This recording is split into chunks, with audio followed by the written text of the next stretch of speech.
musyawarah mufakat. Musyawarah mufakat itu tempat di mana suatu masalah ataupun perbedaan diselesaikan dengan cara bersama-sama, bukannya perorangan. Dan hasil dari musyawarah itu memang sudah disetujui oleh semua orang. Namun, apakah semua itu benar? Terkadang hasil musyawarah mufakat hanyalah hasil dari musyawarahnya para orang-orang yang sudah disanjung-sanjung oleh banyak orang. Lalu bagaimana dengan orang yang dirinya sendiri pun tidak dikenal oleh orang yang ada di sekitarnya? Apakah mereka 100% setuju dengan hasil musyawarah tersebut?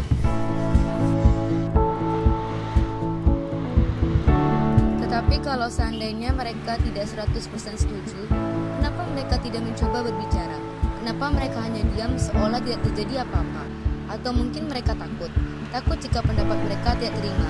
Bahkan lebih parah lagi, pendapat mereka malah dipatahkan sepatah-patahnya.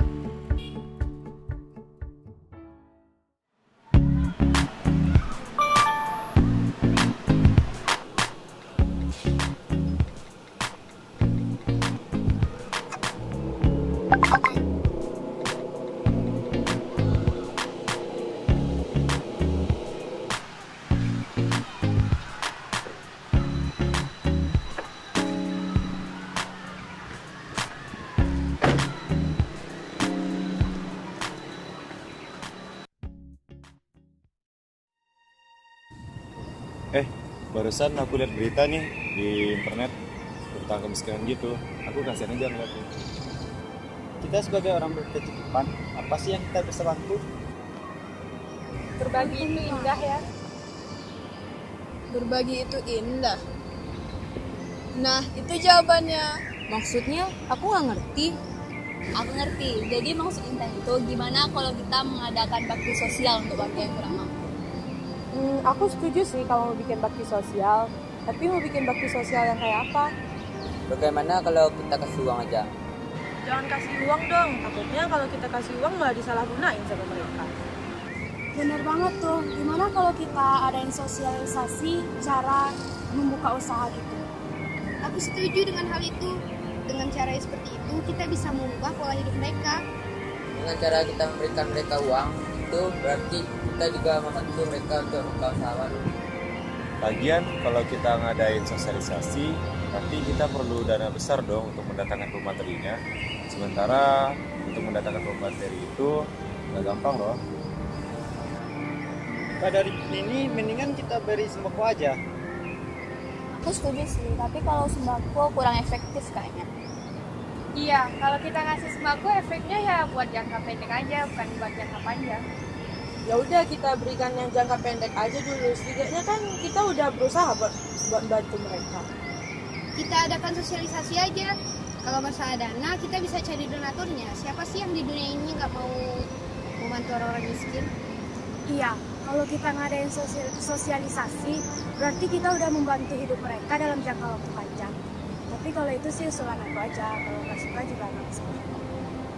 Kayaknya usul Fani dan Rizky bagus juga. Emang lebih baik sih ngasih pertolongan efektif itu untuk jangka panjang. Kita coba dari hal kecil aja dulu, gak usah yang terlalu ribet. Bener banget, kalau kita udah berhasil dengan hal kecil ini, baru kita beralih ke hal besar. Aku rasa nggak ada salahnya kalau kita coba hal kecil dulu. Terus hal apa yang mau kita lakukan? Kita kasih sembako aja dulu. Oke, aku setuju. Teman-teman, coba deh kalian pertimbangkan kata-kata Ike lagi. Kata-kata Rizky juga bagus. Seperti kata Vinia, akan lebih baik kalau kita memberikan efek jangka panjang buat orang yang miskin tersebut. Bener banget. Jangan matai langsung itu dong. Apa salahnya kita mencoba untuk menghargai pendapat orang lain? Di sini, kita belajar untuk berpikiran dewasa. Dan di sini juga, kita mencoba untuk memilih pendapat terbaik dari kita semua. Oke deh, setelah aku pikir-pikir, usulan Ike tadi bagus juga ternyata. Kita coba aja dulu, gimana tahu cara susah atau gampangnya. Kita aja belum mencoba. Oke deh, berarti kita semua udah setuju dong untuk pakai idenya Ike. Iya, kami setuju.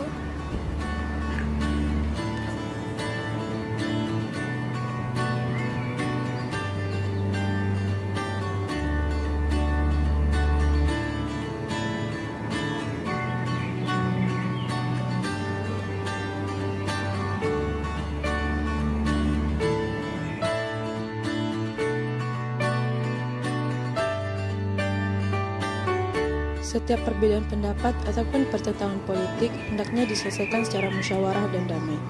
Dipikirkan baik buruknya suatu pendapat tersebut, bukannya dipatahkan sepatah-patahnya. Karena itulah arti musyawarah mufakat seutuhnya, suatu upaya bersama dengan sikap rendah hati untuk memecahkan suatu persoalan.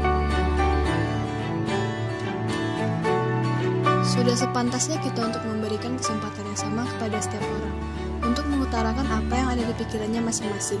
Sudah sepantasnya juga kita belajar untuk menghargai pendapat orang lain. Jangan lihat pembicaranya, tapi dengarlah apa yang dia utarakan.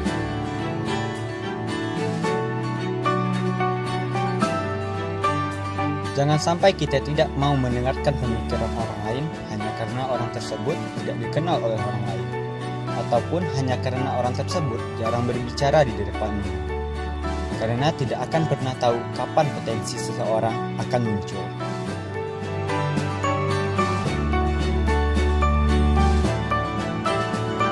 Siapa tahu mereka yang selama ini diam mempunyai banyak ide yang berdiam.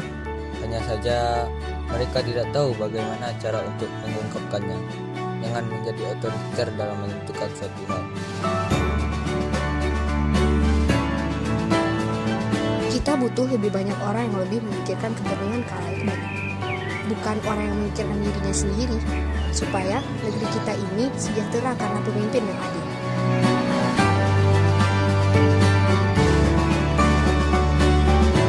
Di Indonesia, musyawarah memang menjadi pilihan untuk menyelesaikan masalah.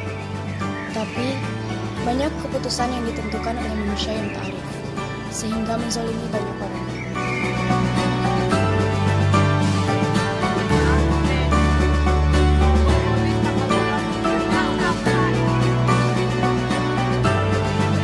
Jadilah pendengar yang baik agar setiap pemikiran orang lain bisa kita dengarkan.